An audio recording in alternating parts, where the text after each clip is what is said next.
On today's show, we're going to be talking about whether we should leave a sinking, toxic company. We're going to be talking to a young man whose dad disrespected his wife in his own home and what he should do about it. And we're going to be talking about connecting with new sister-in-laws. Whew, we got a lot. Stay tuned.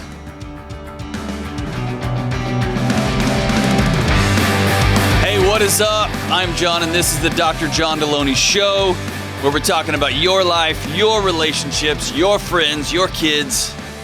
We're going to be talking about how to re-examine, reimagine your life, paint a new picture, put people in your heart, put other people outside of your heart, draw your boundaries, and then go live a well and whole life. We're going to talk about love. We're going to talk about loss. We're going to talk about family issues, holidays, elections, relationships. We might even talk about what happens when you walk into the studio and you're wearing a really cool t-shirt and your producer looks at you and goes, "Oh, that's what we're wearing today? Huh. No, that's not what we're wearing today." And then I have to put this shirt over it, but it does have button snaps, but whatever, dude. We're going to talk about all of it. So whatever's going on in your heart, in your home, or your head, if you've got a boss that just can't let your cool clothes go, all of it. Give me a call at 1-844-693-3291. That's 1-844-693-3291. Or you can email me at askjohn@ramseysolutions.com.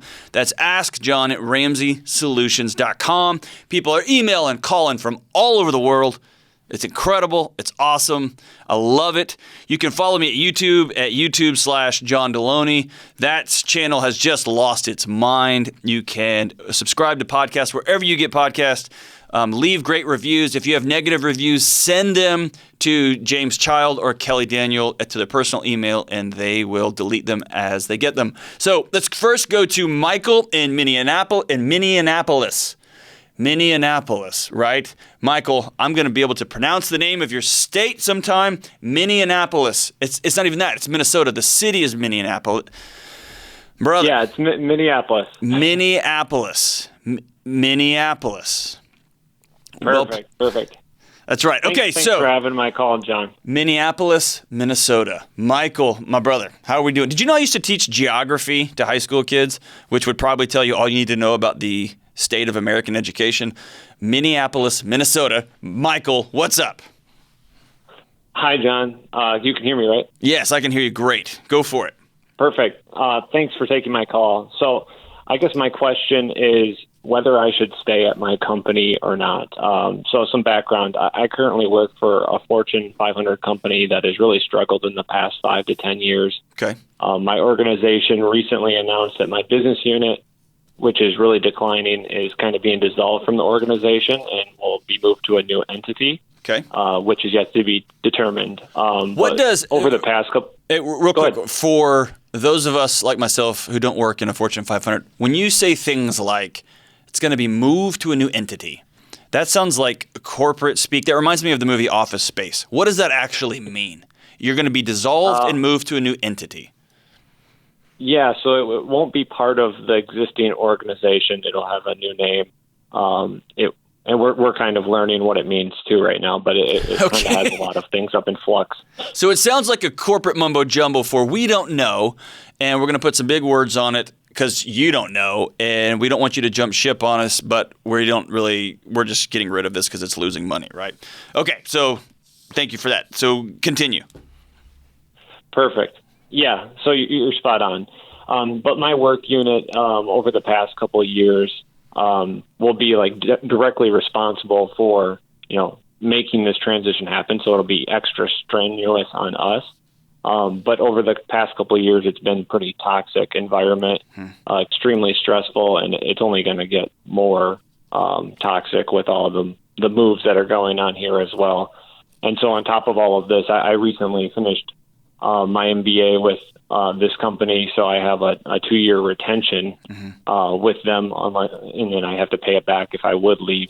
So that's kind of adding to my stress and angst as well. So I'm trying to understand whether it makes sense to go over to a new company outside of this completely and just make a clean break with the company, or if it makes sense to really stay with them outside of that. So there is corporate stress, there is realignment stress, there is this idea that you're trapped. And that lays on all of us, right? You are literally trapped. You signed a piece of paper that said they're going to invest in you financially and probably with some time off. But in return, you're going to give them 2 years. And now it feels like you're on a boat with holes in it that's sinking, and you chained yourself to it, right, with that MBA. And you're feeling every alarm you have is going off, right? So I want to back out of the toxicity, what I would call the you've got polluted air right now, right? There's just so much uncertainty, and they're using words that don't mean anything that makes everybody more confused and more anxious than if they would just be honest with you. But what is it actually doing in your home and in your day-to-day work life? Is the job itself, are you, stapling TPS reports? Are you running your data, whatever it is you do on a day-to-day basis? If you strip the toxicity away and you strip the water cooler gossip and oh my gosh, can you believe so-and-so? And I heard they're moving all the I heards and I can't believes.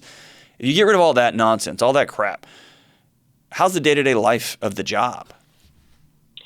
Yeah, so I'm actually in management, so it's even more stressful because of that, because all of my employees are kind of going with that, and I have to be, the person that is stabilizing the ship all the time. Okay. But over the past couple of years, it's been, you start an hour earlier every day, you work an hour later, and it just keeps, infringing more on my life, my family, and we're looking to, grow our family here pretty shortly. So it's kind of infringing more and more on, any balance I did have before. Are those expectations that you're putting on yourself, or are you being told directly, you must get here an hour early and you're going to have to stay an hour later? And I ask that because I have allowed myself in certain jobs in certain places to just become consumed and absorbed by the work. I had this fantasy that there would ever be a day when I could just leave my work and every task would be done. Everything, my desk would be clear, if you will. And it took me a long time in management and senior leadership before I realized that day doesn't exist. There will always be a day when I come in the next morning when I've got things ready to rock and roll, that I have a project I've got to be done. I've got, employee issues I got to deal with. And then I've also been at places that had unrealistic, what I would call obnoxious expectations of my time and my life. Basically, we own you. So where does it fall? Are you inventing some of this, or is it pretty clear this is the expectation of your life? It's kind of a culture, but right, as the workforce continues to get smaller and smaller, there's less work, or there's more work and less people. So, basically it just piles on you, and there's never any catching up unless you're actually working the hours to get it done. So It's probably a little bit of both, to be honest. Okay. So snap your fingers. I tell you, and I'm getting this question from my good friend Ken Coleman, who is the work career expert. And I want to recommend, when you get done with me, that you look into his information, his book, Proximity Principle. He's working on a new book right now, and you can catch his radio show too. And he walks people through the actual steps to get a job. But a question he asks often is, I guarantee you can't fail. You're going to submit one application and you will get that other job at that other place. Paint me a picture of what that looks like. If you did if you did leave, you're going to write them a $100,000 check for the cost of your MBA, and then you're going to leave. Where would you go and what would you do? Yeah, so the check would be about $30,000 at this point, so it's not 100, but it's still significant. Yep. But it would likely be in like a non-management position. Okay. I've done that for a number of years, and it's kind of just weighed on me. So trying to find something where you can have a lot of purpose, work hard, but also have some boundaries, right? And executives that aren't toxic and that much. But so that's kind of like or at least what I've wrote in my head so far. But I do have some work to do yet. Okay, so that feels really amorphous to me. And it could be this, and it sounds like you're running away from something, not to something. And so my recommendation to you would be to, number one, don't jump ship, don't run out the door until you have a concrete place to go to, where you're headed. Is it wrong or immoral, or is it right to be thinking about, man, this company is continuing to implode on itself. It's dysfunctional. They're asking me to do things that are making me uncomfortable, or they're just sucking the soul, like sucking my soul from me. Man, of course it's good to think those thoughts. Of course it's good to be planning for the future. I like folks to, especially who have made it what I would call an integrity commitment. They invested in you, and you signed a piece of paper saying, hey, I'm here. And unless they're asking you to do something that violates your moral boundaries, they are asking you to do something that is immoral or challenges your integrity. I like the idea of folks really doubling down on themselves. And what I mean by that is taking this as a season to begin practicing boundaries.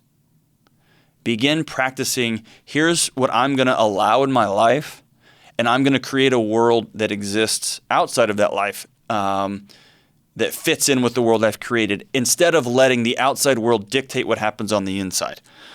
And this involves a piece of management that doesn't get talked about very often, and it is this idea of self-leadership.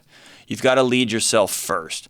And so Michael, have you ever sat back and said, here are my priorities, and really detailed those? For instance, I will spend 2 hours a day with my kids, period. I will be home with my wife and kids for dinner this many days a week, period. And co-create this with your wife, co-create this universe, and then backfill it. Because here's what happens a lot. People run away from something. They end up in another thing, whether it's a relationship with another kid and another job. And the damning thing is, you went with you. The you who didn't have defined places to go, defined goals to go, defined relationship ideas and pictures, they go with you too. And so you just show up at another place and it's amorphous again, and it feels mushy, and then it's uncomfortable because everything's uncomfortable right now. It's a disaster. Business is changing underneath us. Corporate structures are changing underneath us. We owe trillions of dollars, right? Medicine is changing. Education is changing. It's all changing underneath us. And what I want to challenge you on, Michael, is to not think the solution is going to be just over there. I want you to really have a bright, developed picture of what that there is going to look like, and then work towards that. So when I ask you, like, have you backed out and said, here's what my home life, I want it to look like, and we're going to build a world around that? Have you done that? I'll be honest, no. Okay. It's not a bad thing. Most people haven't, man. It's not a judgment thing. It's just something to think through. Yeah. I honestly think in my company, the people that are most flexible end up, rising to the top because they've been extremely pliable and flexible. Mm-hmm. And so that's good advice, though. Well, and here's the thing. That's what you think on your side of the fence. And I consider myself a really flexible employee. I was here really early this morning on a media call with a radio station in another state, and then I went and came in here. I'm doing this radio show, and I'm going to leave here and do some other things. But I blocked off this afternoon weeks ago for a secret, get my kid out of school, and we're going to go have some fun at some local thing this afternoon. Not going to move it, not going to change it. It's been on the books because I have a certain amount of time I want to spend with my son each week. And last week we had a lot of speaking engagements, a lot of radio shows, a lot of media, and I lost that. And so I'm going to backfill out this week. But what that's about is highly, highly intentional. And so what I want to encourage you, Michael, is get with my friend Ken Coleman, kencoleman.com. You can go and see all of his stuff on how to think through changing jobs, how to think through the money part of it. You can call his show. But I also, this is bigger than that. I want you to get with your wife, and I want you guys to sit down and say, what is our life going to look like? What do we want it to look like? And I want you to be okay with what that means. What am I saying? I'm saying sometimes people want $1 million and they want a salary. I want to make $1 million, and I want to never miss a Little League game, ever. I want to be at home 6 nights a week for dinner. And often those two things are not compatible. They don't work. And so people end up living lives with this low-level depression, this low-level anxiety, this constant frustration because they haven't said, here's what I want and here's what it's going to cost. And be okay with either way. It may be that you say, I miss my family, and your wife says, I miss you here. And you say, I'm going to leave management. I'm going to go be a more frontline employee. We're all agreeing as a home that we're going to make less money for this season, which means we're going to have a little bit of a smaller house. We're going to have to all share a bathroom. And we're all going to know that going in. And then when people know, golly, man, they can overcome, they can deal with, they can manage, and they can make the best of situations. It's when they are living into this expectation that's not real, it's different, I'm uncomfortable, and then we just start looking around and blaming. So, Michael, start from the top. Get with your wife. What do we want our home to look like? What do we want our relationships to look like? And then draw some firm boundaries. Begin to practice self-leadership. And I'd say stay in your job and begin to manage your boundaries. Make a boss call you in and say, you have to be here 2 hours before. And that may mean that you have to change your one-on-one cycle with your employees. That may mean that you do a lot more stuff electronically than you used to. That may mean that you're going to change some of these things. But you're going to change your management style to match how you want your life to be, not the other way around. Awesome question, Michael. Thank you so much. Let's go to Danny in Fort Worth, Texas. Danny, what's up, my man? Hey, John. How you doing? Outstanding. How are you? I'm great. Thanks for taking some time to talk to me. This is awesome. So I listen to you guys all the time. Thank you very much. Well, thank you. It's awesome for me, too. How can I help this morning? Yeah, I'll try and be brief. So I'm summarizing a year's worth of history and a lot of stuff that has, I'll say, bottled up over the last year. But okay. The straw that broke the camel's back this most recent weekend is my dad completely disrespected my wife in our home. Ooh. And that's a tough one for me and for a multitude of reasons. But at the end of the day, I have to pick my wife. So, hey, can we stop there? Can we stop there for a second? Sure. Good for you, my man. Thank you. Hey, listen, I'm being serious, and I'm looking directly in this camera, and I know you're listening to me right now, and you can't see me. Good for you. That's the right decision. We're supposed to respect our parents, but people do not disrespect our spouses in our homes. Good for you. Okay, continue. All right. So over the last year, we have. I'm one of 4 children. Okay. 3 of my siblings all have kids as well. My 3 boys, my wife and I have felt, are not treated with the same priority as the rest of the kids. Okay. Or grandkids, I should say. So I've had my parents over twice in the last year to directly confront them about it and gave them plenty of warnings that, hey, we'd like to have you guys over to our home to talk about these things. We've done that twice. Okay. Both times, no, there was no real animosity, no issues, nothing was going on from my parents. As far as we could tell, everything seemed to be fine.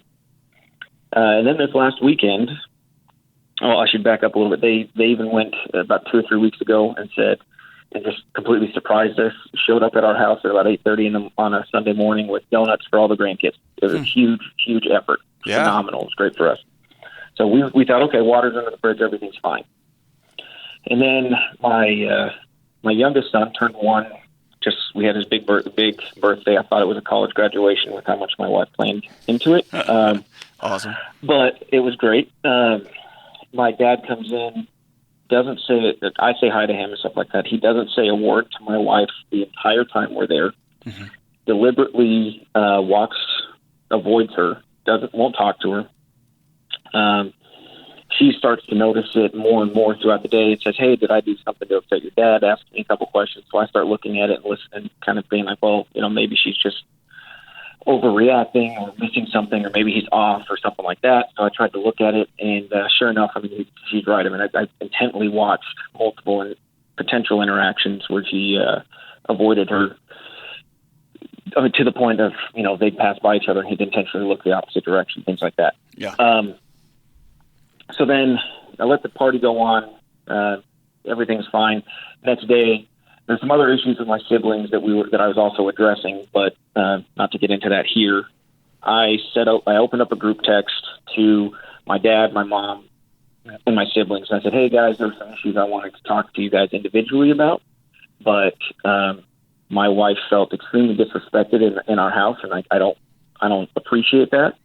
And I specifically called my dad out in that and said, Dad, I'm frustrated to see your leadership in our family and think that it's okay to treat my wife with disrespect, because I know it wouldn't be okay for me to treat your wife with disrespect in your home. And called some of the specific stuff out. Well, so he responded to me, and it's basically his exact response was, I was not once acknowledged all night long, even with a hello, until I said goodbye. Keep dumping on us and place blame on us where we are okay with that. Some things need to be figured out, and we will not be the ones to point it out. I will not respond to it. Yep. So again, I didn't want to do it all through text message. In my message, I said I would like to address these things individually, one-on-one. Sure. But this is kind of where I'm at. What his text message to me said is that, yes, we do have issues, even though you've come over twice and told us, no, we don't. And she started it, so I'm not going to respond, or something to that effect, right? Like, she started it. She disrespected me first, so Sure. It's okay for me to disrespect her. On top of that, his response sets a precedence in front of my siblings that it's okay to treat my wife that way. And so let me make sure I'm clear here. When you say disrespected my wife, he didn't call her names. He didn't laugh in her face. He essentially ignored her during an event at your home. Is that right? Yes. And so then I asked him why. And in his response, he's directly saying, well, she did it to me first. Well, that's how I interpret it. She didn't acknowledge me once, so I didn't acknowledge her, and I'm just going to completely. But there's history there already. Sure. Where stuff like this has happened before. So that's his way of pouting. I don't know how else to put it. Okay? Yeah, and that's a little rough. No, dude, men pout all the time. I've done that before. That's a way that men can non-abusively take power over a room, is by hovering with their pouting, right? That's a powerful dude move. So let me challenge you on some things before we dig into your old man, okay? Yep. Who has made you the home quarterback, or I would call the moral character quarterback of your house? It seems like you are on prowl for, like, you're going to make sure you talk to your brothers and sisters about things. You're going to talk to your mom and dad about things. You're going to have these talks. Who anointed you? And that's a loaded word, I know. Who anointed you the character and morality police of your family unit? Yeah, that's a really good question. I don't think anybody has that necessarily, or has given me that. I think maybe I appointed myself. I don't know. Okay. Not that I intentionally meant to when you put it that way, but yeah.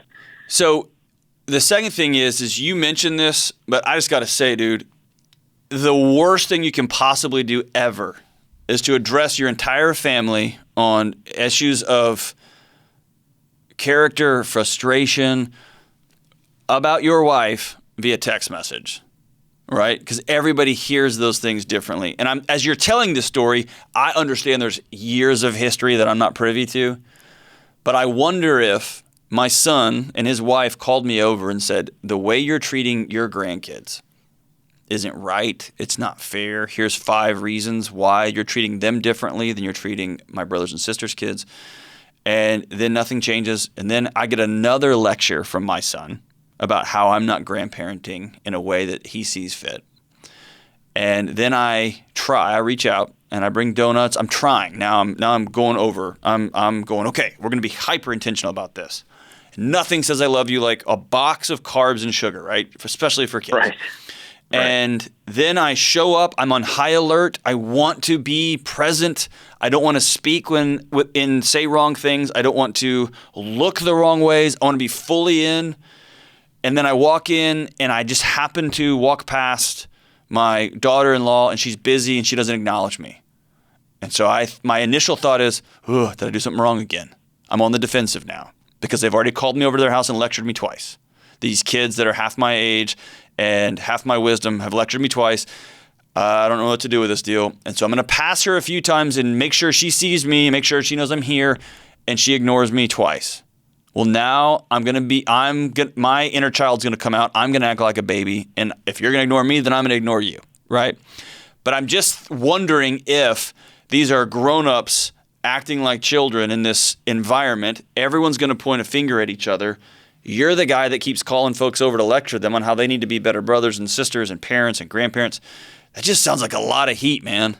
And I'm wondering if there's a way that nobody can win in this deal unless they do it exactly like Danny wants it done for our kids, for my wife. I don't see it as if your brothers and sisters know your dad is a powder and he acts like a baby, I don't see that as a free license to now they can disrespect your wife.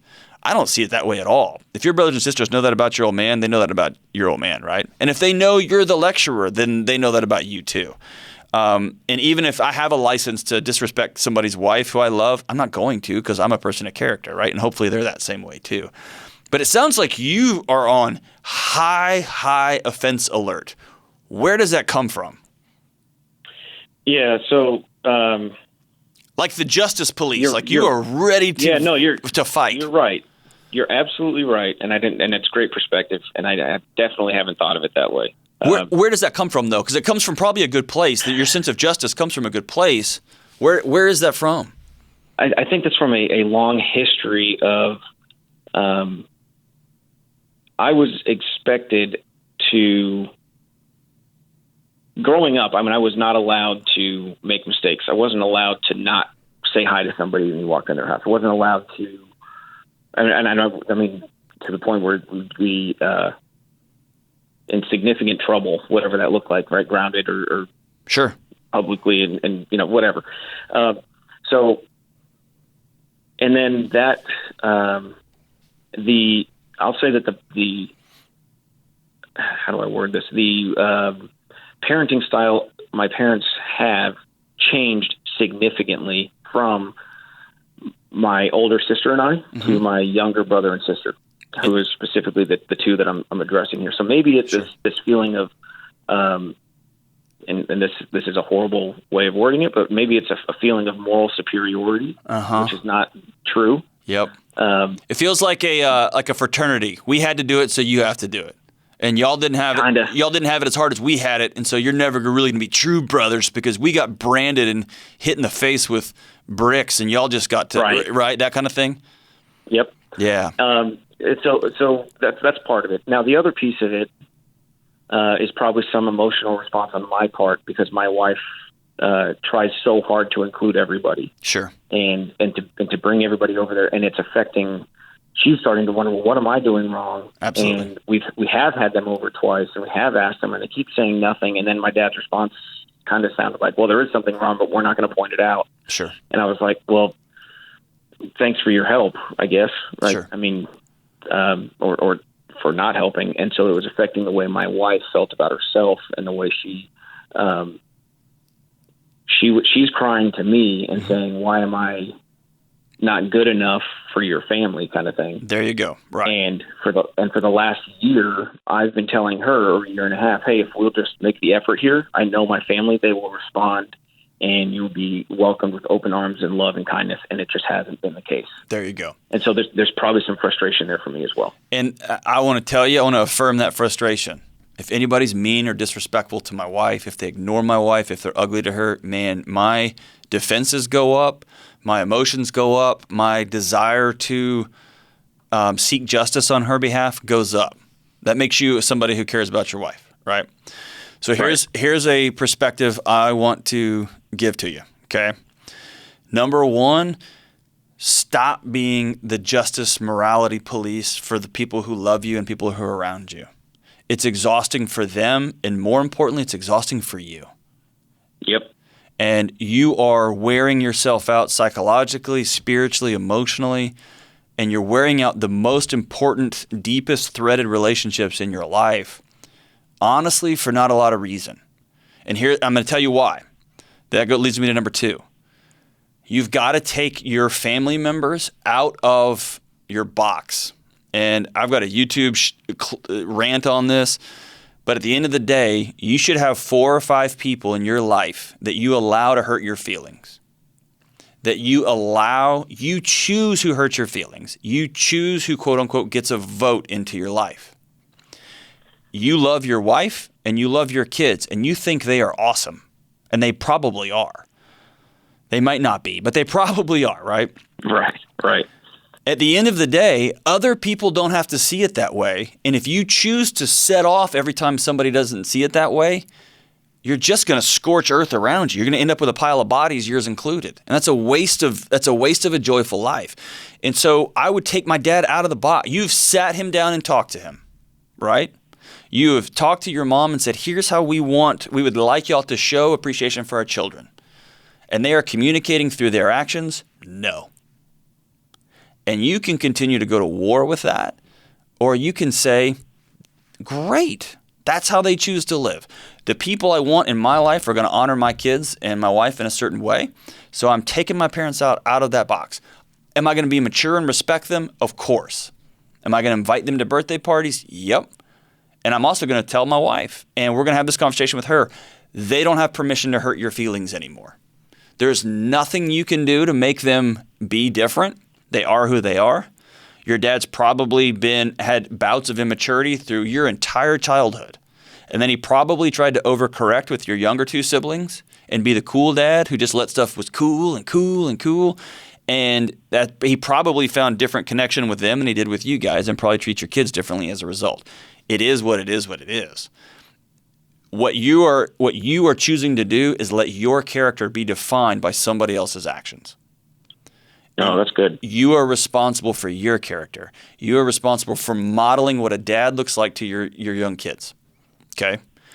And so I want you to own your heart, your home, and that's it. And if your brothers and sisters are jerks to you, then they're not invited. They're just not. And that's not any skin off your back. That's not a testament to your wife's role as how good of a job she's doing. It just is. And all of us have people in our families that come to birthday parties and act differently than we probably wish they would. And we can choose to invite them or not. And then we're going to just know what we're getting, right? We're just going to know what we're getting. We're going to move on. I'm not going to spend the emotional and physical energy trying to change other people. And that, man, I'm telling you right now, you are setting yourself up for a life of lightness, a life of joy. In my family, my wife actually sends an email to my family. And they will say, here's when we're going to be in town. Here's what I want to do for dinner. Here's what I want to do after dinner. We're bringing games. We're going to go for walks. The guys are going to go out into the woods, whatever's happening. And she sets an agenda, and it's awesome. The whole family's like, okay, sweet, cool. And we will say, we are not going to talk about politics this year. That's going to be a family deal. And my family knows I will get up and walk out the door. And I love them, but I'm not going to subject myself and my family and my beloved relationships to fights, especially when we only get to see each other a few times a year. I'm not going to do it. And so we're not going to talk about politics. We're going to talk about other things. We got plenty of other stuff to talk about.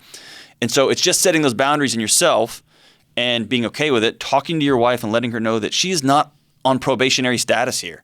She is not at a tryout. She is loving her kids the best way she knows how. She's loving you the best way she knows how. And some people just aren't going to like that. And that is their problem, not y'all's. Is that fair? Do you get what I'm saying? No, I totally get what you're saying. And so I see a counselor on my own. Yeah. She always helps me, talks me off the ledge, so to speak, like you are here. Okay. Yeah. Where our emotions cloud our reason and our logic. Mm-hmm. And so, no, this has been phenomenal. I really appreciate it. Question, is this going to be on the podcast here shortly? Yeah. It'll be launched sometime, yeah. Do me a favor. The next time your dad does something or your mom does something or your brothers and sisters do something and it immediately sets your feelings off, it immediately sets your emotions off, before you say anything, write them down. And then I want you to look at the feelings you've written down and demand evidence from them. So, for instance, I got you. Your wife is going to pull you aside and say, Dad's ignoring me. He is completely disrespecting me, and you're going to see it happen. And you're going to write down, you're going to get instantly pissed off, and you're going to write it down. Dad's ignoring my wife, which leads to Dad's disrespecting my wife, which is going to lead to Dad, and you're going to fill in the blank on what's wrong with Dad. And at that moment, I want you to get out of your dad's head because you don't know what's going on in there. He might be trying to tiptoe his way through a party to honor you, honor her, and he's just doing a crappy job at it. And he might be trying to just be a complete jerk and act like a 2-year-old. And he might have 50 other things going on. He might be not feeling good and trying to, right?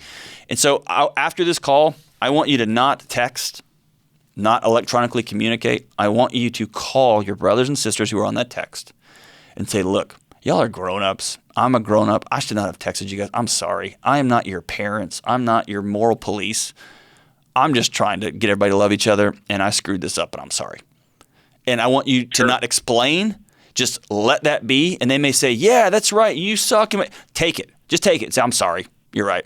And I want you to call your old man. I want you to call your old man and say, dude, I don't know what got into me. I'm your son. I don't have any business lecturing you guys. I know you love our grandkids. I know you love me. I know you love your wife. I was out of line. I'm sorry.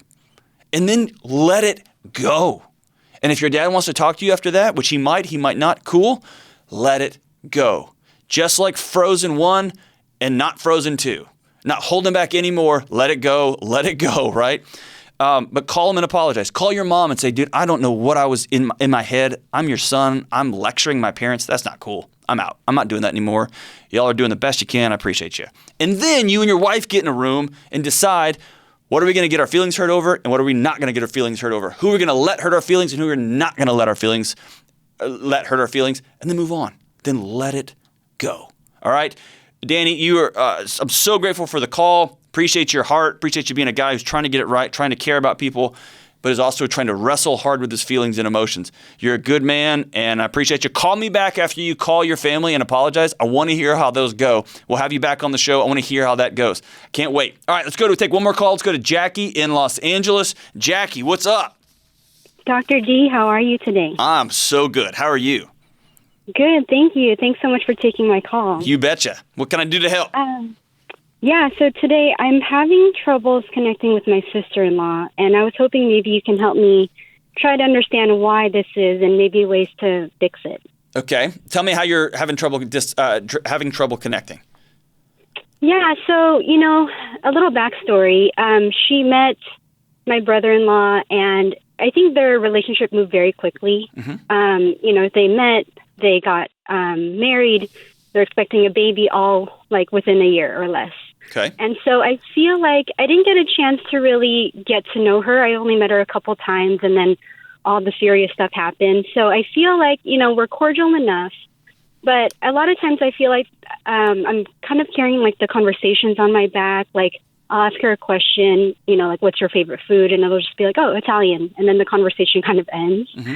And so I just feel like I would love a better relationship where, in an ideal world, maybe more of a friendship, you know what I mean? Just because, we see each other somewhat often. So, and also just to get, again, just to have a better relationship. I think that it's kind of awkward. And, and again, I don't know, I'm just trying to figure out, if it's coming from me, am I, deep down for some reason, I don't know, jealous or it's a sister-in-law thing where it's we're both, I don't know, not competition necessarily, but just trying to figure out how I can maybe connect with her better. Do you miss your brother? Yeah, I do. But also another thing is that I see them, and again, I know it's none of my business. It's not my relationship, but she's snapped at him a few times in front of me, and I just feel like, again, I don't intervene. I'm kind of just she's not my business, but I don't appreciate that. Sure. You know what I mean? Yeah, totally. But I think that's again, probably part of it. Good for you. Yeah. So you're defensive of your brother. You love him. You miss him. You are right to not get in the middle. That's his wife, and that's their relationship dynamic. However weird it is for you, right? Until she becomes abusive, which of course then you're going to get involved. Right. But yeah, you're gonna have your snap judgments. Here's what you need to do, and it's simple, Jackie, and it's direct and to the point. I want you to reach out to her. Do y'all live in the same community, the same area? Can y'all get together in person? Yeah. Okay. Totally. I want you to invite her to coffee. Are you even allowed to do that in Los Angeles? I don't know how that works. We can order it and then take it out to a park. Okay, so I want you to take her out. I want you to pay, and I want you to tell her, you are a part of my family. I consider you a sister now. And I want to develop a great relationship with you. This is super weird because we're both grown-ups, and so I'm being vulnerable here. I want to have a great relationship with you, and I want to grow and develop a friendship with you. How do we start? And I want you to be that vulnerable with her. Because here's the deal. You're going to peter along for the next decade. Dropping a little hint here. What do you think about this here? And then on the other side of that scale, you're going to see her nitpick your brother. You're going to see her make fun of him when he puts on some weight. You're going to see her treat your nieces and nephews differently than you would treat them. And that scale is going to get out of whack. And what you are going to avoid this whole time is being vulnerable with her. And it's going to end in an explosion. And then your poor brother's going to have to choose between his sister and his wife. You can cut all of that crap out by just taking her out on the front end of this deal and saying, you're in my family now. You are my sister. I want to grow to get to know you, and I'm being super vulnerable, and this is weird for both of us. I'm making it awkward, and I'm sorry. But I want to grow to love you. I want to grow to be connected with you. I want you to start coming over and hanging out at the house. I want to know what you love, what you don't love. And let's just get weird, right? Nick Miller style. Let's just get weird, and let's develop a grown-up relationship. We don't know how to do this. We don't have any skills for how to make grown-up adult friendships. That's why we're all lonely as old people. After we get out of college, we just have like one or two people at work, and then we just get lonely, right? So you are going out on a limb, and you got to be ready for this. Her looking at you saying, oh, sure, that'd be great, and then never calling you again. You've got to be ready for your brother to be like, what is the matter with you? Did you seriously take my wife to a park and ask her, quote, to be your friend? That's what serial killers do, you weirdo, right? You have to be ready because relationship is about risk. But what you're doing is you are short-circuiting a decade of uncertainty, a decade of judgment and back and forth and poking and prodding, all that. You're just going to go for it. You're going to risk. You're going to be vulnerable. You're going to say, I want to be your friend. You're my sister. I love you. Let's do this. And then you're going to let her respond. My hope is that she's going to go, oh, thank God, I didn't know how to do this. I know he talks so highly about you, his sister he loves. I feel like I'm always competing with you, and that sounds weird, like flowers in the attic, because I know you and your brother aren't like that, but y'all have a great relationship, and I feel all weird in the middle of it. And she's going to be relieved. Ah, thank God. So good for you for wanting to connect your family deeper. Go for it, Jackie. Go for it. And then I want you to call me back and let me know how that conversation went. And you may call back and be like, Delony, you suck, you idiot. I was vulnerable and I ruined everything. Good for you. Now you know. You get a decade of your life back, right? And I didn't even charge you for it.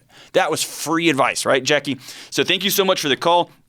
As we wrap up today's show, this morning during a media hit, the engineer, and I don't know if you guys know engineers, but they generally have souls made of wires and zeros and ones. That's kind of how they become engineers, I guess. But they are often lovely, lovely, wonderful people, especially the engineers we have here. The sound engineers here are like some of the most great guys ever. Well, this morning, as we were getting ready for the media hit, one of them started blasting old school Belle Biv DeVoe, which if you don't know, number one, turn the podcast off, go straight to Spotify and start listening to Belle Biv DeVoe. The whole record, awesome stuff. But it got me thinking, that was a great, awesome 90s hip-hop group. But the kings of 90s hip-hop, which, of course, as we all know, is the greatest music of all time, except for a few, right, is a group that actually talks about puberty in the name of their band. From this to this. And in 1991, they dropped their debut album. They have a band that describes puberty in the name. They dropped their debut album about their hometown. I'm talking about Boys to Men and their first single from their 1991 debut, Motown Philly. They didn't even bother to change the name of the song. That's how good it was. The song was so good, they're like, you know what, forget it. Let's just name the whole record this. And everyone in the room went, that's right. Motown Philly, Boys to Men, their number one single from their 1991 debut. Here's what they say. They say, Motown Philly's back again, doing a little East Coast swing. Boys to Men going off, not too hard, but not too soft. It's long overdue, but Philly is slamming. Boys to Men, ABC, BBD, the East Coast family, never skipping a beat, while cooling on South Street. Back in school, we used to dream about this every day. Could it really happen, or do dreams just fade away? Then we started singing them. Then it sounded smooth, and we started a group, and here we are kicking it for who? Just for you. That's right. Boys to Men, Motown Philly, kicking it just for you. This is the Dr. John Delony Show.